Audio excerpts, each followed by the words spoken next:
This episode of the Weekly Iron is brought to you by Manitou and The Arrival. Join Manitou for an exclusive product launch event for its new large frame skid steers and CTLs. Register and learn more at manitou.com. Welcome to the Weekly Iron for Friday, August 15th. Frank Razon sits down with the fellas at Luby Equipment to talk about proper skid steer tire maintenance, including keeping them clean, operating off of improved surfaces as much as possible, and proper storage. Read about these tips and more at constructionequipment.com.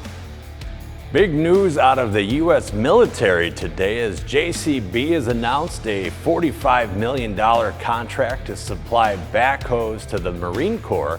And Mac Defense has announced a $221 million contract to provide dump trucks to the U.S. Army. And finally today, Toro has divested its Trencor brand and its American Auger boring product category. Michael Byrne Manufacturing has acquired the Auger product category, and Toro will continue to manufacture the American Auger underground equipment. Have a great weekend. We'll see you on Tuesday.